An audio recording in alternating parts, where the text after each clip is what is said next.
Hello and welcome to Mindshifters Radio. I'm Tim Hayes. I'm your host for the first hour. And today is Friday, September 12th, 2025. As always, we're grateful to everyone who's joining us here today, whether you're listening live or through the archives, as we spend another couple of hours teaching and supporting people in using some of the most powerful, effective, efficient, and accessible tools I've ever encountered. These tools are available absolutely free through the tireless efforts of Dr. Michael and Jeanie Ryce on the website at whyagain.org. If you go to that website and click on the two words that say Start Here in the upper left-hand corner, it will take you to a page where you can download Chapter 24 of Dr. Michael Ryce's book. His book is titled, Why Is This Happening to Me Again? And that chapter of the book contains a narrative description and explanation of the primary tool in this work. That tool is called the Reality Management Worksheet, sometimes called the Reality Management Wake-Up Sheet.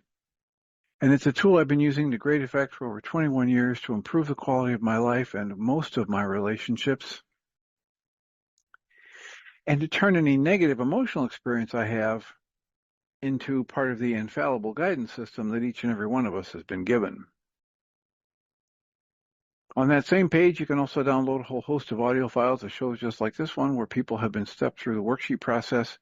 And if you choose to listen to them even repeatedly, they can serve as a powerful tutorial for you to help you get the maximum benefit from these tools in the shortest amount of time possible. You can also go to your App Store and type in the three words Heartland Aramaic Forgiveness. And if you choose to do that before you're done typing the word forgiveness, you'll see the glowing heart icon. If you tap on it, it will let you download a completely free and private app that contains the Reality Management Worksheet. It contains an abbreviated version of that worksheet process, and it contains a copy of the Dragon Klingon game, which is a wonderful way to introduce these tools to even younger audiences.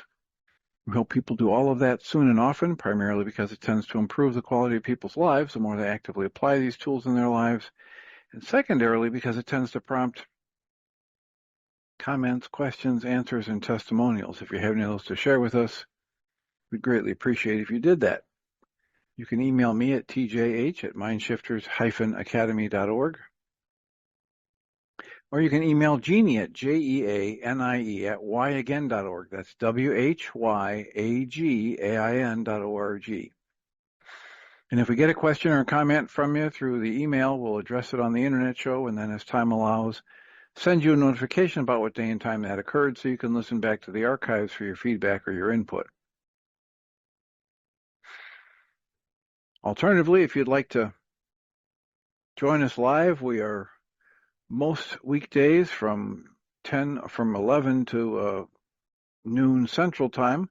We're available through Zoom. If you go to zoom.us, open up a browser window, type in the meeting ID 853-2357-4173. That's 853-2357-4173. Or you can just call in using one of the many numbers that Zoom makes available and enter that same meeting ID. And then you can toggle yourself on and off of mute with *6. We greatly appreciate whenever anybody does that, because it makes it so much easier for us to live into our intention with this work. The intention we have with this work is to be a service. And that's just so much easier to do when we know how these things are landing for you. So we're here on a Friday, and we have lots of time for questions or comments. We had a support group last night, and it was completely full of discussion and some processing and EFT tapping, and we didn't get to listen to an hour of any of our favorite teachers because there was so much going on in the group members' interactions. I have had I've spent some time making notes about something to talk about today. specifically related to that in some of the interactions in the group last night. But before I launch into that, I'll just leave a space here for anybody to speak up or type something in the chat or raise an issue that they would like support with.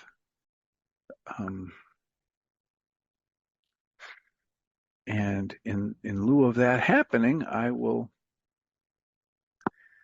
make some observations.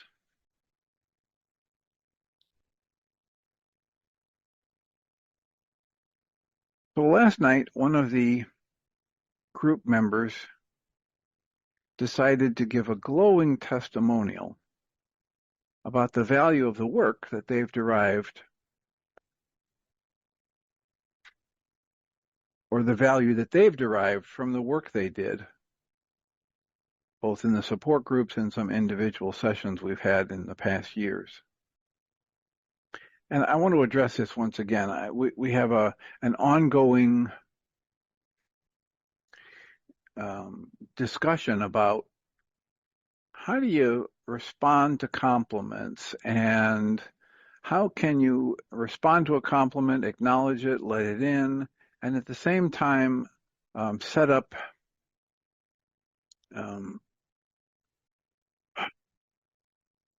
my mind wants to use the word boundaries that exclude putting people on a pedestal or false attribution of cause and effect.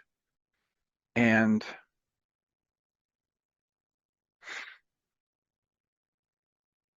so all of these things bring in issues of praise, gratitude, humility, ability to accept compliments, the process of projection, comparison, and putting people on a pedestal.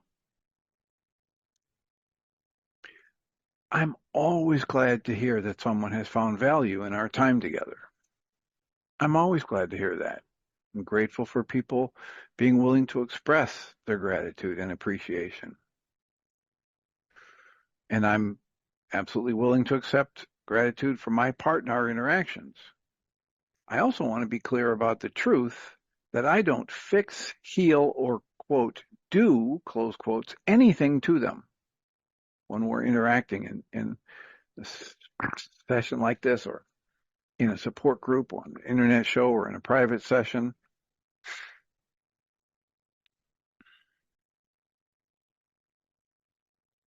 And this clashes with us and what we've been trained in, mostly because of the Western tradition for glorifying people and things outside of us, etc.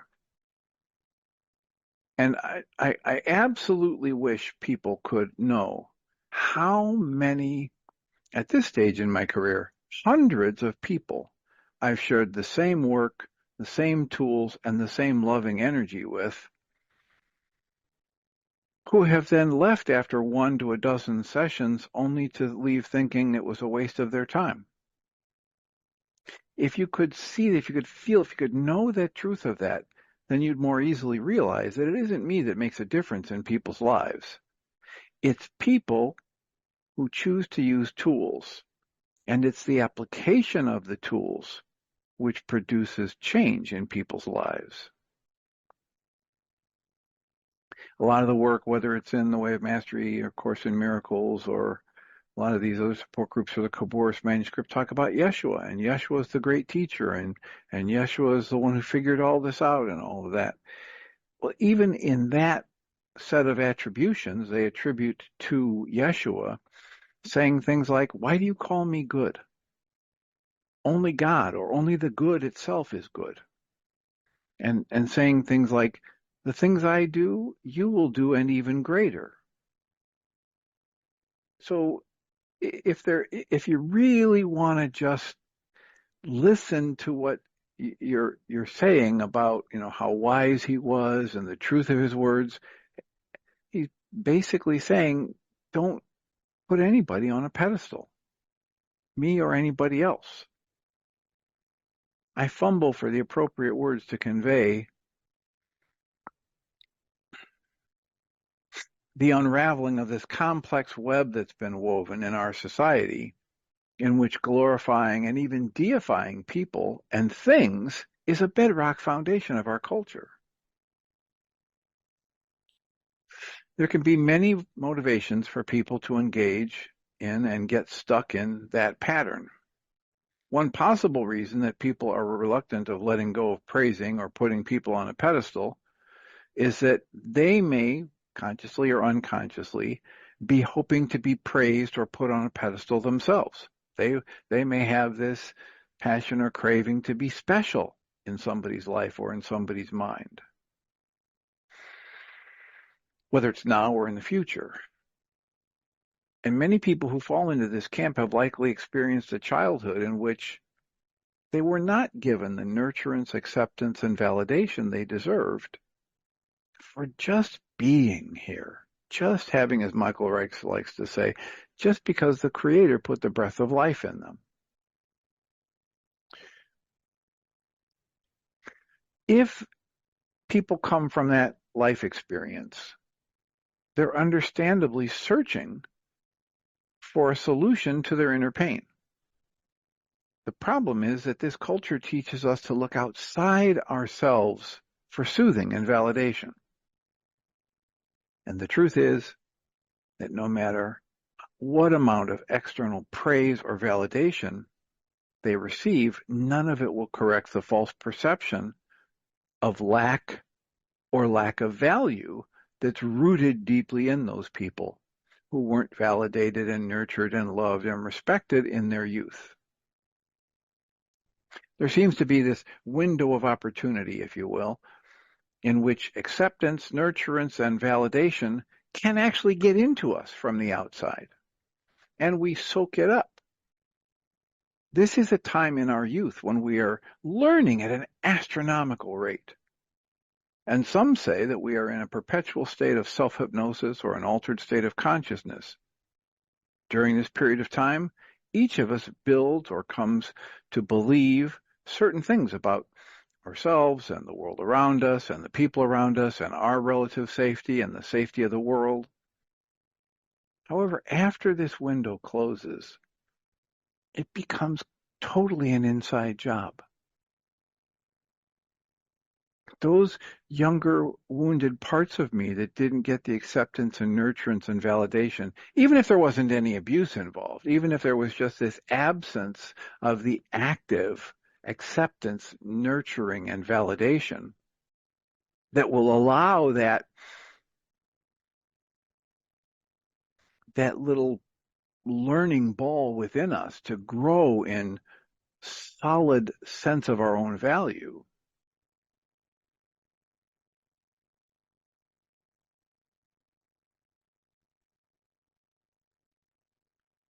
My mind went in 4 or 5 different places right then. So if we didn't get it during that period of time, the only place we're going to get it is inside ourselves. Dr. Tim? Yes. I have a question about this great topic, obviously one of my favorites. Can you tell, as the person who might be on the pedestal, can you tell the difference between fawning and just enthusiastic appreciation? Well, sometimes, okay. I don't claim to have a window into everyone's soul, but after 51 years of sitting in rooms like this and rooms not nearly this nice, where people come in and tell me things they won't tell their husband, their wife, their best friend, their lawyer, their lover, their judge, their priest, but they'll tell me. Yeah. It gives me a pretty broad and deep database about what people's lives are really like, both their inner and outer. Mm-hmm. And so, sometimes it's pretty obvious. But, what may be pretty obvious to me may not be so obvious to somebody who has only done therapy for 20 or 30 years, or maybe hasn't done therapy at all. So there might be a little bit of an edge, right? But even if I think I know, I still have to check it out with the other person, and or at least for myself, I've learned that whatever it is I think I know is only partially true, and perhaps even completely false. Right. Okay. Thanks. Why do you ask? Well, I can feel it when I'm fawning. I can feel it. But I don't think it's one thing or another. For instance, here you are on the radio show. You're giving your time, attention, energy.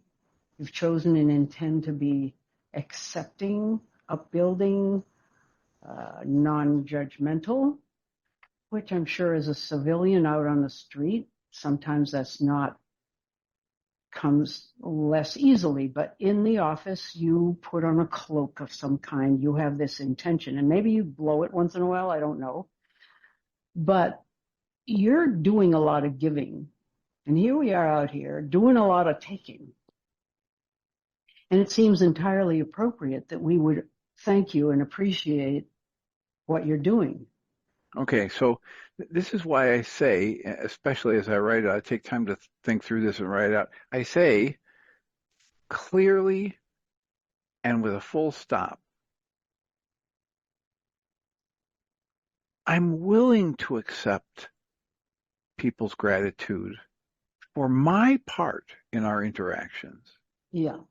I like it when people think it was useful, or it's absolutely wonderful. Right. And because we're in a culture that trains us all to put people up on a pedestal and deify people and things, I want to keep echoing the message that Yeshua puts out, or the other great teachers put out. And Yeshua's not the only one who has this wisdom that goes back thousands of years before he had to be taught and learn about this. And the echoing I want to do is to say, it's not me doing it for you. Yeshua says, I don't do anything. The Father through me does all these things. The life force expressing through me, the universal intelligence that gave rise to everything is what's doing this.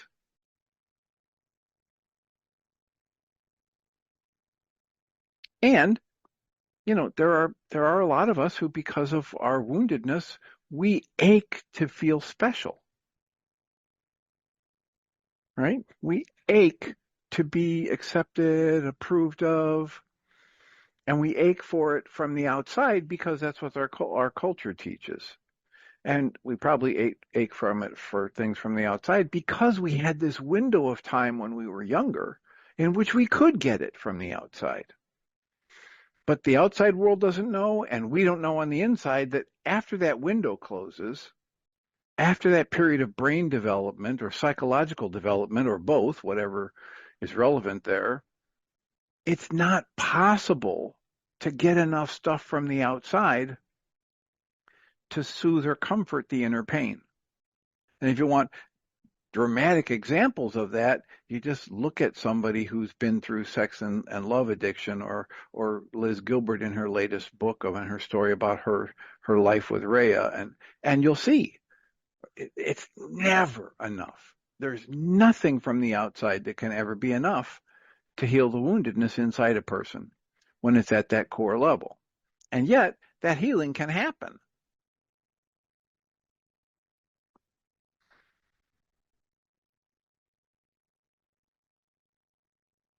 I had an image come to me. It's so elusive to me. It's so difficult to communicate accurately about that. A few years ago, I was sitting in this room and somebody was sitting on that love seat behind me. And I got one of these full-blown downloads, one of these images of it's part visual image and part physical impression that comes with a kind of a knowing. It takes sometimes days to put the words together to make sense of it. But this time it came to me as this full-fleshed image of the person sitting on the couch. Just a wonderful person, intelligent, sensitive, well-intentioned, wanting to be a good person in life, who feels miserable about themselves. And it came to me that they're sitting there on that love seat, at the top of a shaft that goes down 33 stories straight down into the ground, at the bottom of which that shaft there is a steel reinforced concrete bunker that holds every wounded part of them from their youth. And 33 stories down in a steel reinforced concrete bunker, those entities, those parts, those positions, those aspects of the person, the wounded inner children in that person, can't hear anything I say or see anything that I do. And if they do hear it or see it, that holds no value for them. But what they do hear and see is every thought in the mind of the person sitting at the top of that shaft. It's like there's an always-on intercom between my wounded inner parts and my adult, awake, aware self. And the relationship, first of all, the existence of the shaft and the intercom is unknown to both, and the dynamic that put it all in place is unknown to most, which is why the specific tools like Diederik Wolzak brings out, or Michael Ryce brings out, or Byron Katie brings out are useful, because they're about inner exploration. They're about, it's like the Dick Schwartz work with the IFS work. It's constantly exploring my inner life, constantly working to open communication and keep it open between these various conflicted parts of me that might have these differing motivations, or actually at different times different memories and different life events.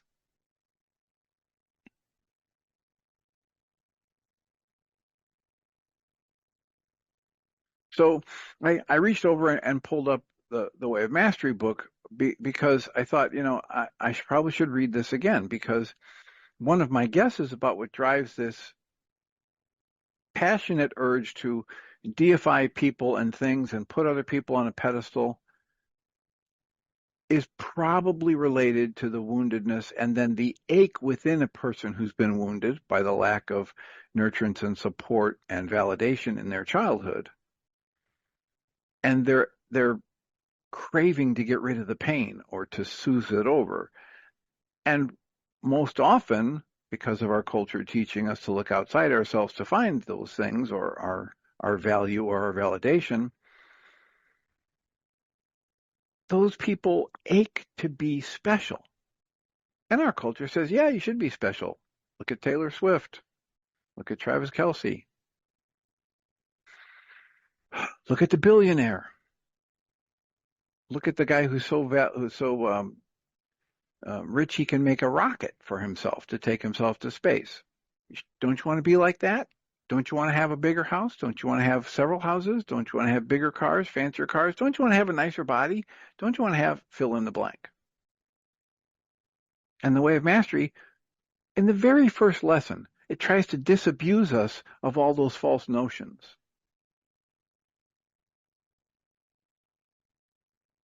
I'd be willing to say that most every human being that picks up A Course in Miracles or the Way of Mastery and reads it uses some of the energy that gets motivated through that process to feed a sense that they are special, that they are better than the people who haven't found the Way of Mastery or haven't found A Course in Miracles or don't know that the world isn't real.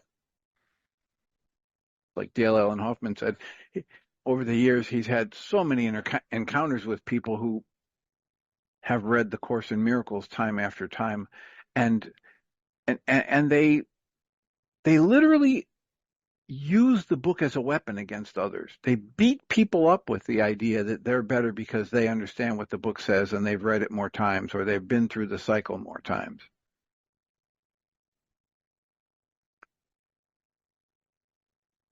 It's an absolute corruption of the core message in all of those deep spiritual works, to try to ingratiate yourself to your guru, or to try to create a guru that you can then ingratiate yourself to. And it's such an important issue that the Way of Mastery comes at it in the very first lesson, 5 pages in to this 410-page book.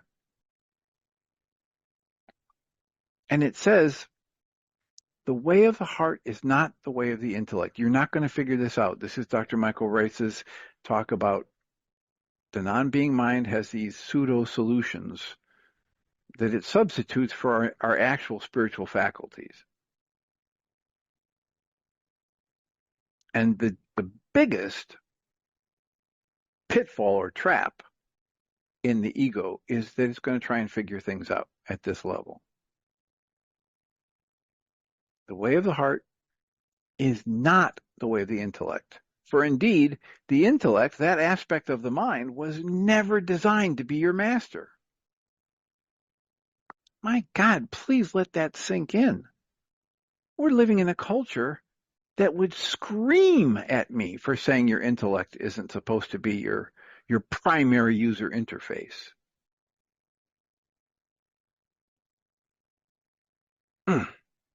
That's so powerful that the actual opposite of what our culture teaches is the bedrock foundation of these great spiritual teachings across the board. Your mind was not supposed to be your master. It was supposed to be a very humble servant. Pardon the expression, very stupid servant. Servant of what? A servant of the awakened heart. Your heart center, energetically, not your physical heart that pumps blood, but your heart center, your connection to source, your connection to wisdom, insight, intuition, inspiration. And then it goes on, and just in 2 more paragraphs, it wraps up the point I'm trying to make here. The next paragraph says, let us define for you what we mean by the awakened heart. The heart is that which feels all things. So this isn't about getting drugged out. This isn't about suppressing emotions. This isn't about avoiding. This is about feeling everything. The heart embraces all things. It doesn't cherry pick. It doesn't say, well, we'll embrace Charlie Kirk in love, and we'll cast his murderer in hell. It doesn't do that. It embraces everything. The awakened heart trusts all things, and the awakened heart allows all things. Now, if you keep reading through this book, you'll find they use almost the very exact same definition for love, for the Creator, for your higher consciousness. The awakened heart is that part of you that can feel all things, embrace all things, trust all things, and allow all things. It's in you. It's there to be awakened. There's nothing special about this. Every entity that takes form has this as part of their consciousness. The heart is that in which the soul rests eternally. So clearly this is not just your physical heart. The heart is that which is beyond space and time and is the spark of light in the mind of your Creator. That spark of light in the mind of the Creator is called Christ. Not Jesus Christ, not Michael Christ, not Sally Christ. It's a label, it's a title, it's an office, it's a state of mind. It's not a person. It's not an entity the way we conceive of entities.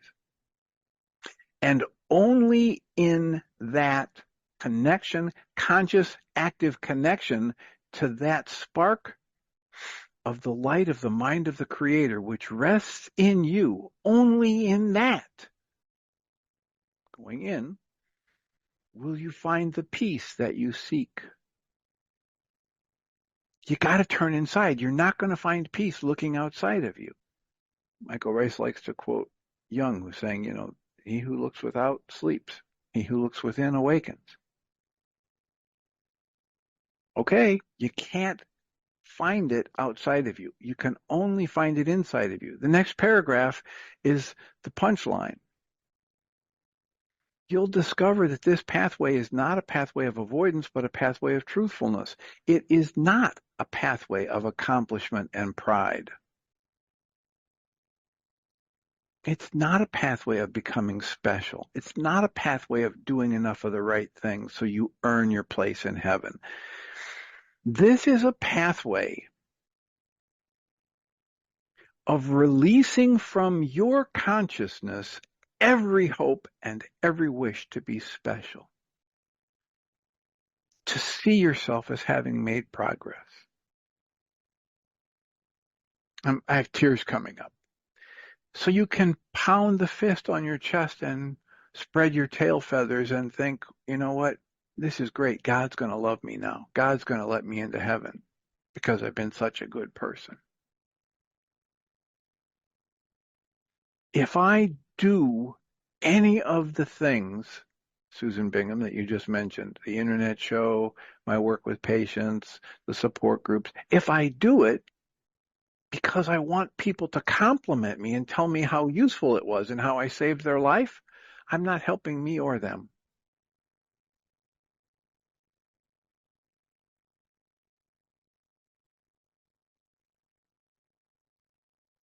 And I can say that from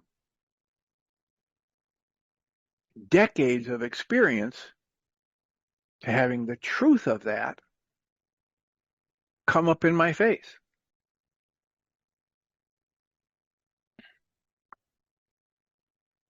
There's the old adage I used to hear from my dad and his cronies. No good deed goes unpunished. And I think the origin of that has been coming clear to me over the past 6 months or a year.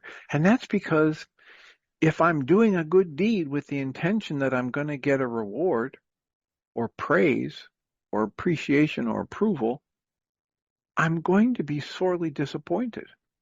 Because even when I get it, it's only a temporary dopamine hit, and then I'm back in search of the next dopamine hit to calm or soothe or obliterate the internal pain that's driving me to seek relief in whatever way I might.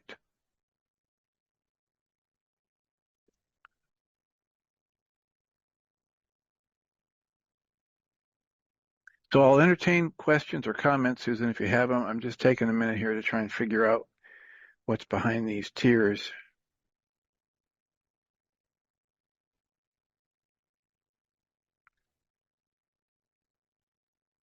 Thoughts? It's huge. I listened to a presentation, someone who's either presenting Carl Jung's work or interpreting it. And it's called something like the 6 types of sex addiction. And I always thought it was a thorny title because when I went to Sex and Love Addicts Anonymous, I wasn't looking for relief from a sex addiction exactly, but from obsessive attachments. And the rewards that I got from these attachments, if they were working out at all well, I'd get dopamine hits and I'd go back for more.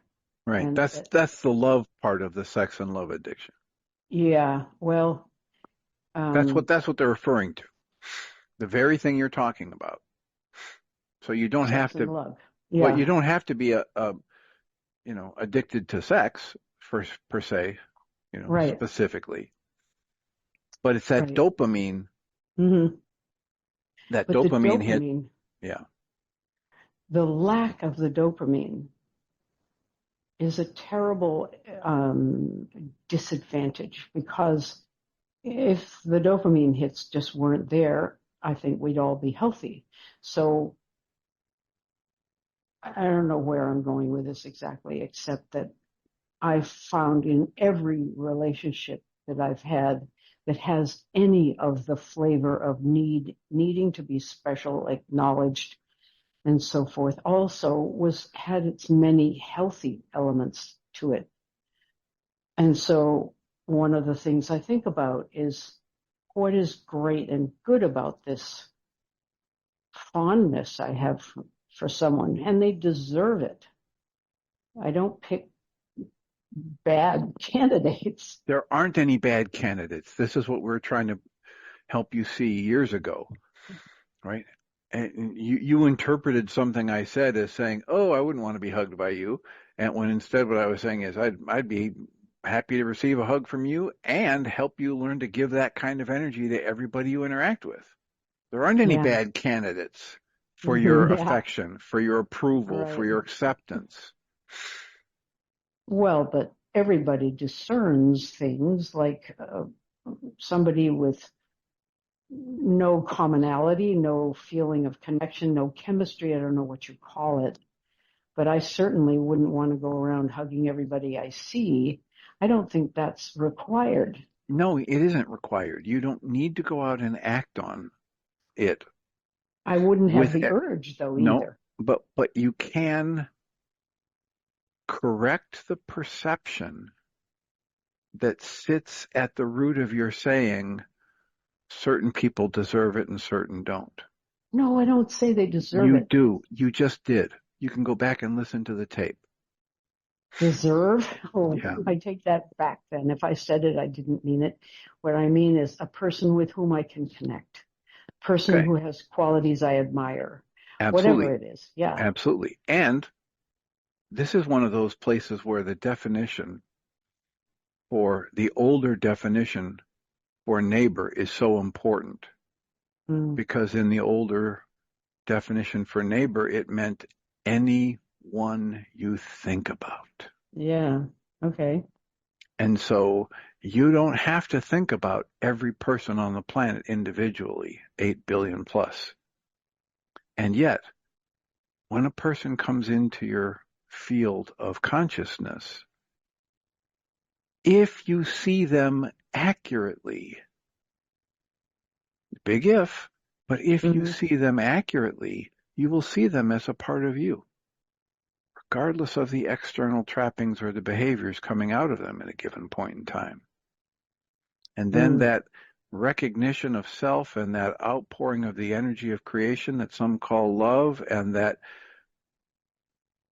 embrace in wholeness will be extended to them automatically Mm. if you see the true nature of what's in front of you. Okay, so backing up, something got to you while you were reading. Do you know what that was? 'Cause I'm feeling my heart is just hurts and I couldn't possibly put into words. Are you having any luck with that? With you have no luck putting into words how your heart is hurting right now. Yeah, how I feel, and yet Okay, you. so you've already talked about this affection and connection you have with me and the work, and you've been here for 8 or 9 years, and Hmm. now I'm here, and there are tears coming up, and you can hear it in my voice, and if you see the video, you see me wiping my eyes. So, what meaning are you giving that? That you have a tender heart that I admire very much. Okay, are you giving it a meaning that I'm in pain? Yeah, I am Okay, assuming you're in okay, pain. then work on that, Okay. right? Because here is the meaning you're giving this and the thoughts you are pouring into your mind energy about this interaction. That's what's resonating that energy in you, not anything that's going on with me. Because by the time I get done sorting this out, I might be that these were tears of deep gratitude and Oh, I appreciation. see. I don't know. Oh, yeah. I don't Okay, I that's don't I very don't know what helpful. that intense wave was about. Yeah, that's so helpful, though, right there. Yeah, okay. I wanted to know how my mother felt. This is getting back to my stuff, but There I you wanted go. to know how my mother felt. She never would show me any emotions except giddy happiness or rage. Yeah. Except I caught her once crying, and I've never known what the hell to do with that. And here you are on the internet show, wiping your eyes. I'm thinking, oh my God, what do I do with this? Yeah, you don't So, need to do anything with it. okay, good. Except explore what gets resonated in you or Hmm. explore what meaning you're giving it. Okay. Got it. I just had one of those connections. I remembered a talk where Guy Finley said, and the emotion was clear, although he had more of a tone of anger or irritation than kind of the soft tears that I'm coming up with now. But in the talk, he came around once or twice to something and he backed away from. And about I don't know, the second or third or fourth time he came to it, he said, I promised myself I wouldn't do this. Uh-huh. I wouldn't say this. But he Mm. says, and then he pauses, and then with this great emphasis, I would give my life for you to understand what I'm trying to communicate today.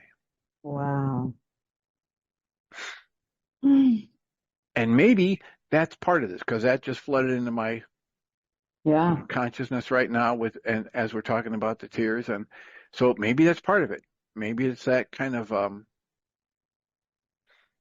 I've been seeing things a little deeper or more clearly in certain areas than I have in the past. And I might have been in the support group last night.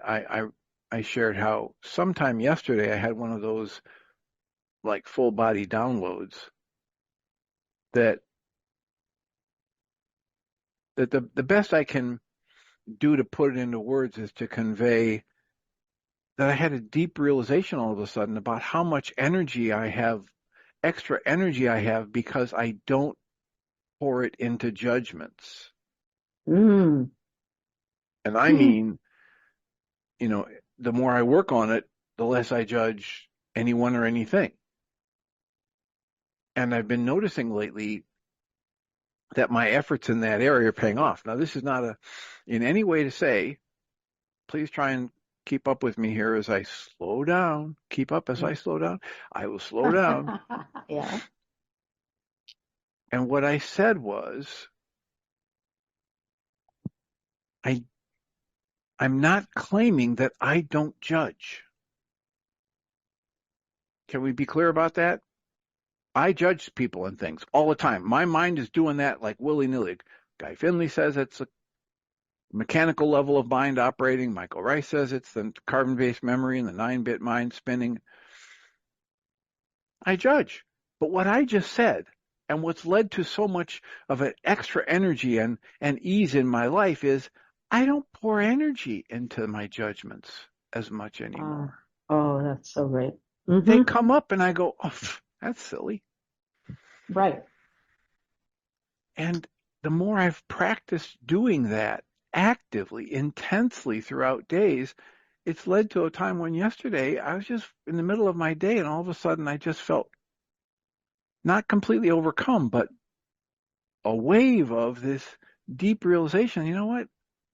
I've got so much more energy because I don't pour it into my judgments or my Mm. mind's judgments.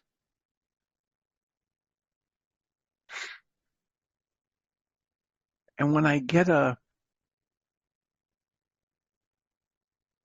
when I, it's been a part of my nature since I was in the single digits.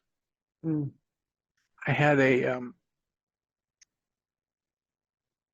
like one of my first memories of life in life was I was 3 years old and my baby sister,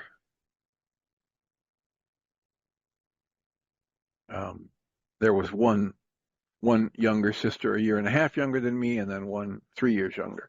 And the 3 years younger sister came home from the hospital after being delayed because she was sick, and they wouldn't let us hold the baby or hug the baby, and we couldn't even get in the same room with the baby. The baby was at the end of the hall, and my mom came out of the bedroom and just held the baby up for us to look at, but we couldn't go near Mm. the baby.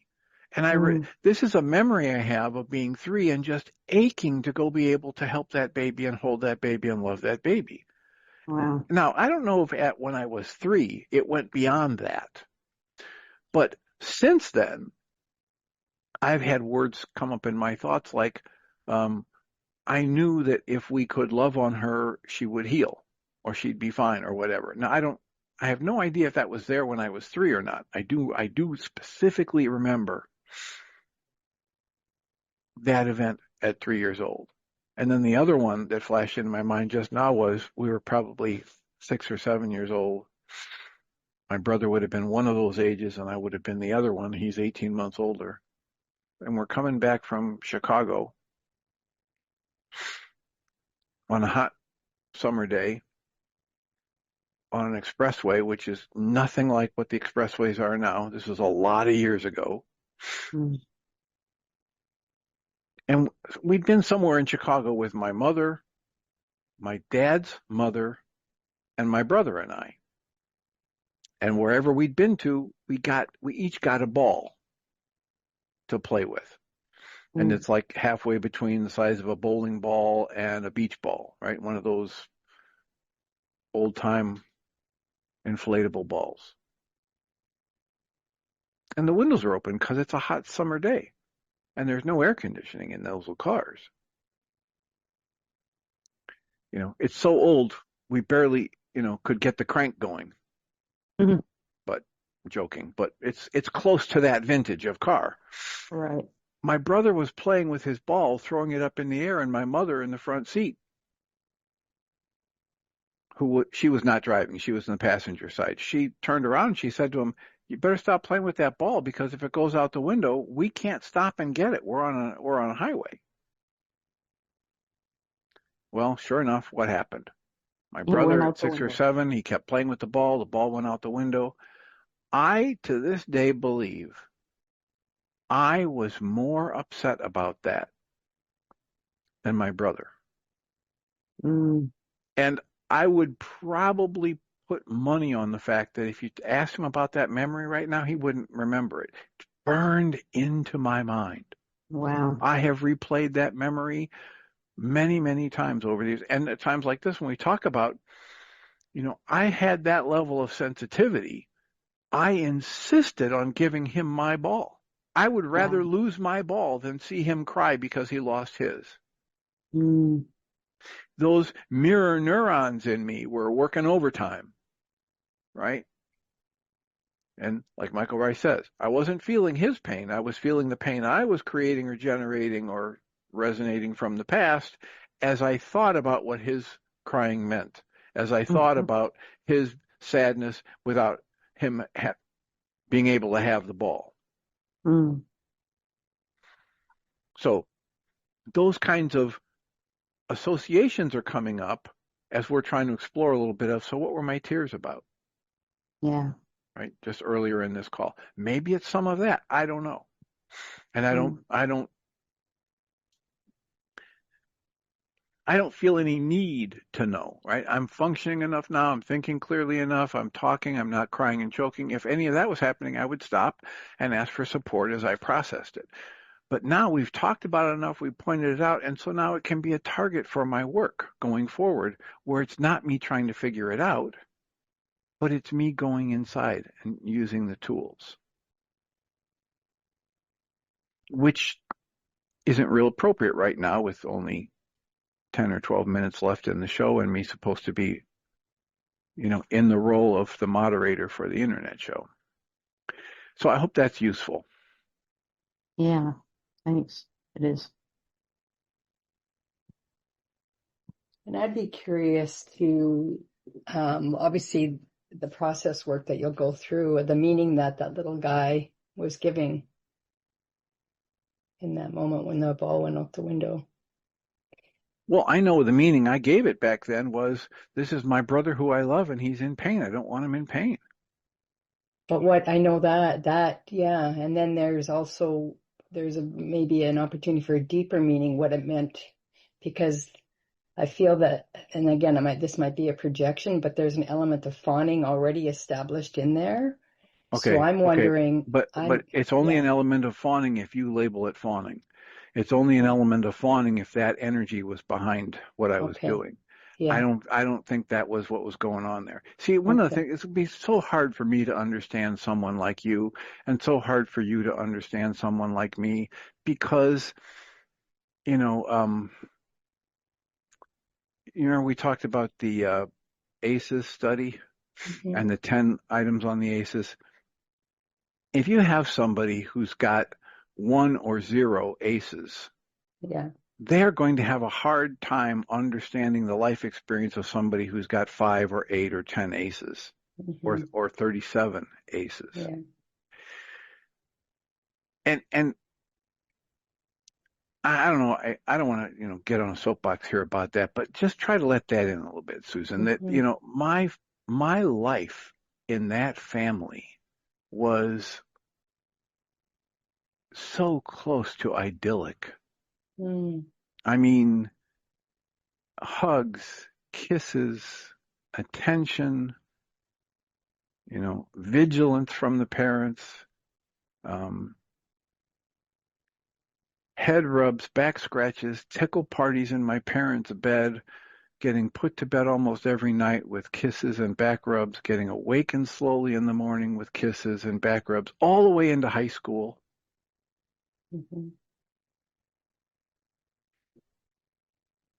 Yeah. I did that for my son. We did that for my son, so I can see it from being the parent to do that, but on the other side, the receiver, yeah, not. Well, yeah, but as you already talked about, as you did that with your son, there were times when you would push him away because of whatever dynamics inside you. And until I was in my 20s and my dad was having his own mental health crisis, I never experienced an energy like that from my parents, pushing me away or rejecting my affection or, striking out of anger.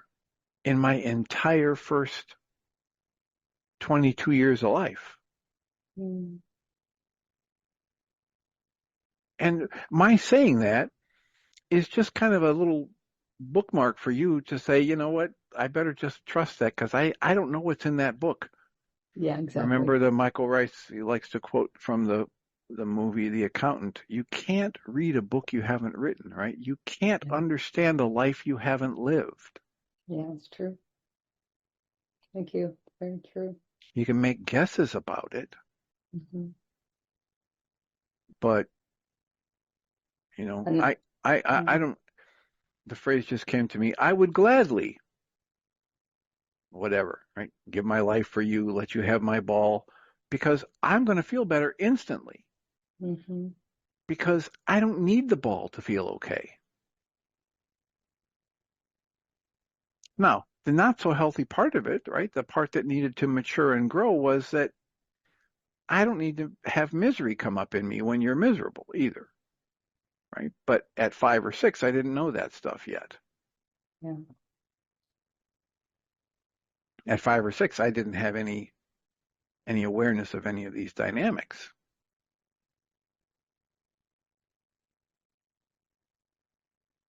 But I would caution you against thinking that in a 5 or 6-year-old there would be fawning when there's no physical safety or threat and there hasn't been a pattern of it and it's not something that's been demonstrated in the family of origin, etc. So I guess the only thing I'm wondering, because, some of us come into this world as very sensitive souls, very sensitive emotionally. I sense that, that makes you so good at what you do.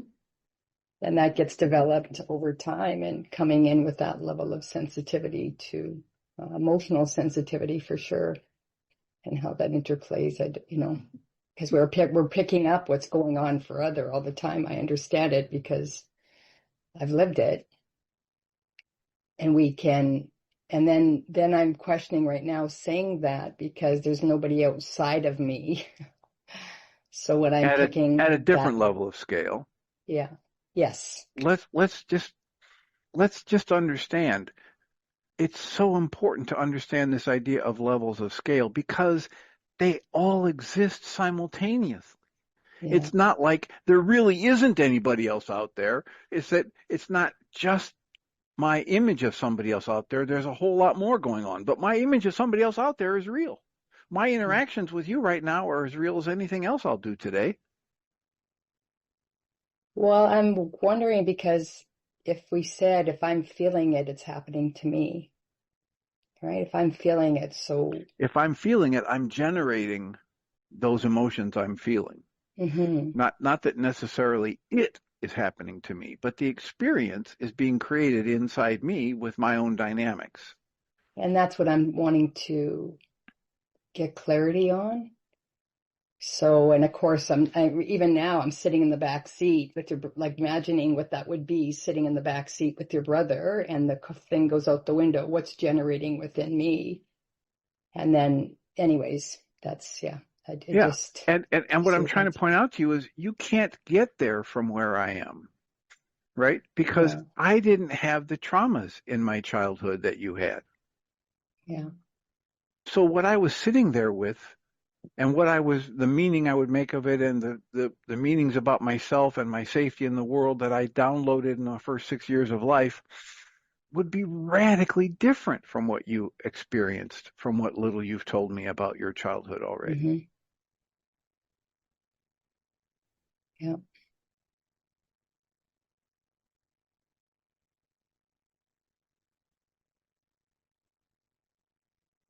So here's another point that, you know, as you talk about the sensitivity and coming in sensitive and, is Dr. Tim, more sensitive than average or, is he a highly sensitive person or an empath or whatever? If you talk about that, it's important to note that while I say my childhood was nearly idyllic, here's an area where it wasn't so ideal. Ready? People like juicy stuff. Want to hear it? Come on, everybody's excited. Give us some good juice, some good dirt. Well, the area in which it wasn't so ideal is the area of the match between my emotional sensitivity and my parents' ability to connect with that. Mm. And specifically, my dad's ability to connect with that, probably driven by the fact that his father died when he was 6.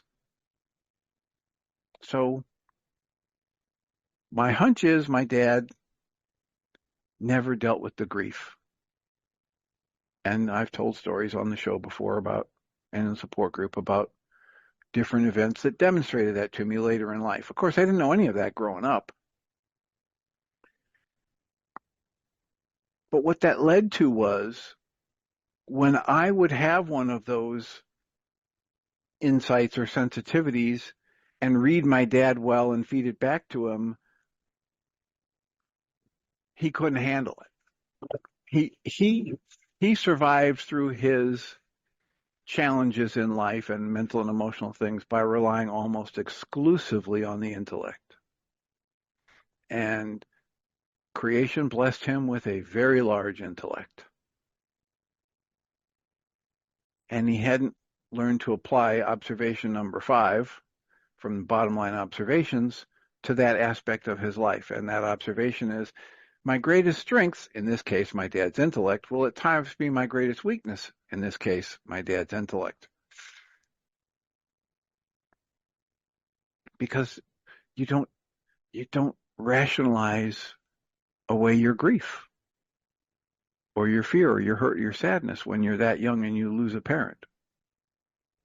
And there's nobody there to coach you through it or to help you understand that the grief is tolerable and okay and just part of a process. And so I'm pretty sure he locked it away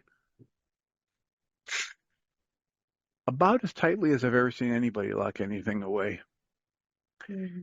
And so when I would be interacting with him from that wide open, energetic, loving space, and I would get an intuition and feed it back to him, I wasn't physically backhanded, but I probably felt the backlash of his energy. Just like my son would have felt when I pushed him away because of Yeah. my own pain. Yeah. Well, I realize that we're right at the end of our time. I wish you depth of processing, that you find peace. I have peace already. What the new level of vitality. Just A want new you to level know, of just vitality. for those who are out there worrying about poor Dr. Tim, I have peace already. Yeah, I'm not worried. I wish I that get it. I that get it. we I'm come not to, saying you were. I just said for yeah, anybody who might. I'll just put it out yeah. there. And then Donald's iPhone says something about emotional quotient. So perhaps we can explore that in a future call. Donald, thank you for that. And I'll just remind us all that we come from love. We're made of stuff we call love. We actually are love, and everything else is false. Thanks for being here.